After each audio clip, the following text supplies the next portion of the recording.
अगले वर्ष में यह 8% से लेकर के 8.2% के बीच रहने की संभावना है। अगर जीडीपी में इतना उछाल होता है तो उसका अर्थ ये है कि उद्योग और व्यापार ने उसमें काफ़ी योगदान दिया है। आपको ये जानकर आश्चर्य होगा कि व्यापार और उद्योग पर लगाए जाने वाला जो जीएसटी है, आप लोग जीएसटी के बारे में जानते होंगे जी, उसका चालू वित्त वर्ष में उससे जो आय हुई है जीएसटी से, वह करीब करीब 1.4 लाख करोड़ एक महीने में हुई है। इसका अर्थ है कि व्यापार करने में सुगमता हुई। इसका अर्थ यह है कि उद्योग को अपना उत्पादन करने के लिए, उसके वितरण के लिए सुविधा मिली होगी, जिसे कहते हैं ईज ऑफ बिजनेस कहते हैं। उसके कारण व्यापार बढ़ा, उद्योग बढ़े, उद्योगों का विकास हुआ और यूं कहें कि उद्योग ने नई आकाशीय ऊंचाइयां छूने की कोशिश की। आप लोग जानते हैं कि डिजिटल इंडिया बनाने का सरकार का प्रयत्न, और प्रधानमंत्री इस पर बहुत अधिक जोर देते हैं कि डिजिटल इंडिया का विकास हो, और उसके लिए टेक्नोलॉजिकल डेवलपमेंट भी अत्यधिक जरूरी है। इसलिए वित्त मंत्री ने यह घोषित किया है, आप लोग, हम लोग मोबाइल का उपयोग करते हैं, 3G 4G तक अपन पहुंचे हैं, जबकि वित्त मंत्री ने घोषित किया है कि अगले वित्त वर्ष में 5G स्पेक्ट्रम की नीलामी की जाएगी। यानी यह डिजिटल इंडिया की ओर बढ़ाया गया एक कदम है। हमने भी सुना है क्रिप्टो करेंसी के बारे में, बिटकॉइन के बारे में आपने सुना होगा। तो क्रिप्टो करेंसी का लाभ पर 30% टैक्स चुकाना पड़ेगा। हमने अखबारों में पढ़ा है कि करीब करीब क्रिप्टो करेंसी में, इस आंकड़े के बारे में थोड़ा संदेह हो सकता है, तो करीब करीब 1 लाख करोड़ रुपया हिंदुस्तान से गया है क्रिप्टो करेंसी में। और इसलिए जिन लोगों ने क्रिप्टो करेंसी के माध्यम से अच्छा धन कमाया है, उस पर 30% कर सरकार को चुकाना पड़ेगा। एक विशेष बात इसमें है, क्योंकि डिजिटल करेंसी पूरे दुनिया में एक आकर्षण का केंद्र बन गई है। बिटकॉइन सरीखी और अन्य अन्य देशों में अलग अलग नाम से डिजिटल करेंसियां चल रही हैं।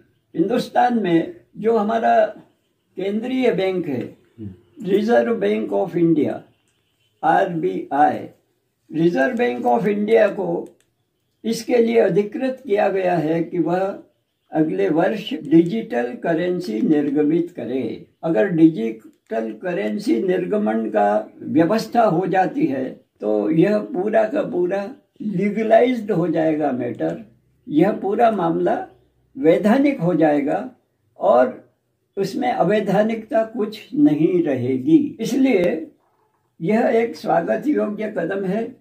फिर उद्योगों के लिए और IT सेक्टर के लिए कैपेक्स की बढ़ोतरी, वित्त मंत्री ने 35% कैपेक्स की बढ़ोतरी की है।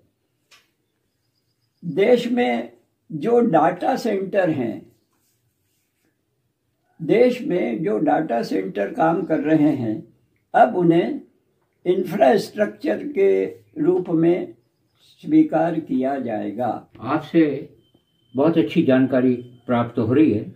एक प्रश्न हम करना चाहेंगे, एक समालोचक की नज़र से आप इस बजट में और कुछ सुझाव देना चाहेंगे कि कुछ त्रुटि अगर रह गई हो आने वाले बजट में उसको दुरुस्त किया जा सके। मैं कुल मिलाकर के इस बजट के बारे में, जैसा मैंने प्रारंभ में कहा कि यह बजट वंचितों के लिए बनाया गया बजट है और इस पर निकट भविष्य में 5 राज्यों में होने वाले जो चुनाव हैं उसमें जनता का रुझान, जनता का आकर्षण सत्तारूढ़ दल की ओर हो, इसलिए इस बजट को उस रूप में मैं देखता हूँ। अर्थात राजनीतिक जो प्रतिछाया है उसके अंतर्गत इस बजट को लाया गया है, ऐसा मेरी सोच है। दूसरी बात ये कि सोलार पावर के लिए बजट में 19,500 करोड़ की अतिरिक्त व्यवस्था की गई है। इसका अर्थ है कि हम पावर के क्षेत्र में सूरज भगवान की सेवाएं ज़्यादा लेना चाहते हैं, और चूंकि दिन में उनकी सेवाएं मिलती है क्योंकि वो दिन में ही रहते हैं, इसलिए वह बिजली कंपैरेटिवली तुलनात्मक रूप से सस्ती पड़ती है, इसलिए वह भी स्वागतनीय है।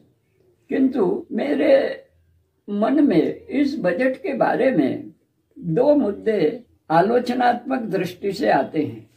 वो ये कि बजट के माध्यम से वित्त मंत्री का ये कहना कि 60 लाख लोगों को इसके माध्यम से, बजट के माध्यम से, बजट के प्रावधानों के माध्यम से रोजगार मिलेंगे। ये है मेरा कहना, ये है कि देश में बेरोजगारों की संख्या लगभग 1 करोड़ से ऊपर है और रोजगार के अवसर इसमें सीधे सीधे तौर पर कम नजर आते हैं।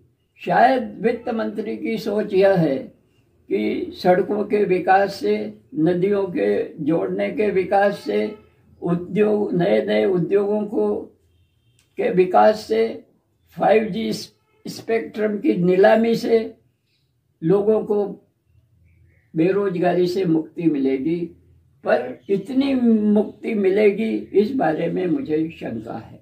दूसरी बात जो मैं कहना चाहता हूँ कि चालू वर्ष में वित्तीय घाटा 6.9% है और 23 में वित्त मंत्री का अनुमान है कि यह वित्तीय घाटा 6.4% होगा, जिसे कम करते करते 2026 तक 4.5% किया जाने की संभावना है। मेरा सबमिशन ये है कि कुछ समय पहले विश्व के अर्थशास्त्री इस बारे में एक मत थे, जो घाटा है वह 3.5% से अधिक नहीं रहना चाहिए, किंतु यहाँ पर घाटा 6.9%, अगले वर्ष 6.4% रहने वाला है। तो इसका अर्थ ये कि संभवतया महंगाई से मुक्ति मिलने की जो धारणा है वह पूरी नहीं होगी, महंगाई बढ़ेगी, ऐसा मेरे विचार हैं। वैसे बजट विकास की नई ऊंचाइयां छूने वाला है और जैसा मैंने कहा कि वित्त मंत्री ये सोच रही हैं कि उद्योगों के विकास से, सड़कों के विकास से, नदियों के विकास से, नल पर होने वाले कामकाज से और मकानों के निर्माण से बेरोजगारी हल होगी। बेरोजगारी हल जरूर होगी पर उस मात्रा में नहीं होगी, ऐसी मेरी सोच है। बहुत अच्छे निष्पक्ष विचार आपके भारत में आए हुए इस नए बजट पर हैं, क्योंकि ये मामला सीधे सीधे जनता से जुड़ा हुआ मामला है। आप भी अपनी प्रतिक्रिया से हमें अवगत कराएं।